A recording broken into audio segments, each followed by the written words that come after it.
Story of the goddess of the Ganges River Ganga. For Hindus, the Ganges River is a sacred river.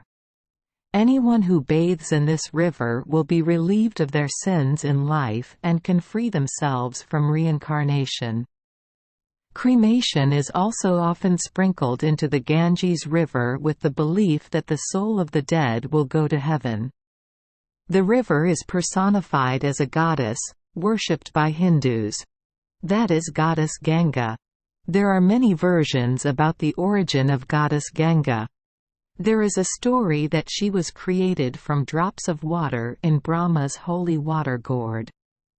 There is also a story that after Brahma personally washed the feet of Lord Vishnu, he collected the drops of foot-washing water to create Ganga. Goddess Ganga is depicted as having white skin, wearing a white crown, and her mount is a crocodile.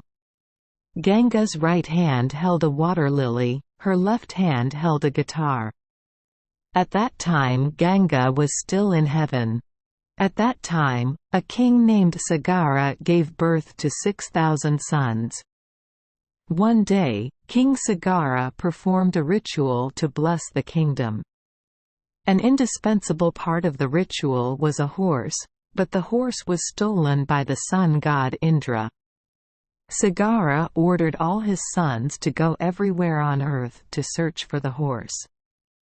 They found the horse right near where monk Kapila was meditating. Believing that the monk had stolen the horse, they hurled insults at the monk, causing the practice of mortification to be interrupted. For the first time in many years, the monk opened his eyes and looked at Sagara's sons. With just that one look, all 6,000 boys suddenly caught fire until they all died and could not escape. The souls of King Sagara's princes drifted away because they had not yet had a farewell ceremony. When Bhagiratha, one of the descendants of King Sagara, son of Dilip, learned of this fate, he vowed to bring the god Ganga to earth and use the god's water to purify the souls, releasing them to heaven. Bhagiratha prayed to Brahma to let Ganga descend to earth. Brahma agreed. He ordered Ganga to descend to earth and purify the sinful souls of Bhagiratha's ancestors so that they could escape to heaven. Ganga felt that this was really an insult. She decided that when she reached the lower world, she would use her power to wipe out the earth. Bhagiratha knew about this plot, so he prayed to the god of destruction, Shiva, to stop Ganga from descending to earth. Ganga arrogantly fell on Shiva's head. But Lord Shiva used his head to support the water pouring down from the sky. He very calmly trapped her in his hair and let her escape through a small stream. The encounter with Lord Shiva made Ganga more arrogant. When Ganga descended to the lower world, she created another stream to remain on earth and help purify the unfortunate souls here. She is the only river that flows through three worlds: Swarga, heaven; Prithvi, lower world; and Patala, underworld or hell. Therefore, the god is called Tripathaga, one who travels through the three worlds, in Sanskrit. That's why Ganga is divided into three rivers. One flows through heaven, one flows through earth, and one flows through hell.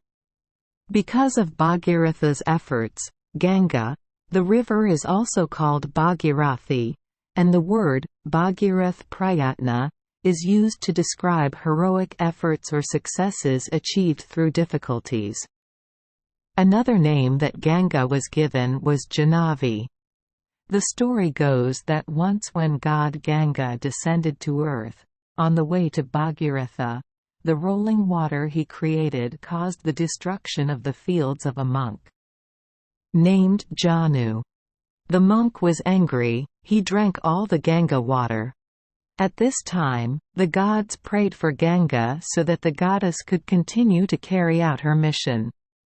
Feeling satisfied with the prayers, the monk released Ganga, and the god's water, from his ear. Hence the name, Jahnavi, son of Janu, given to Ganga.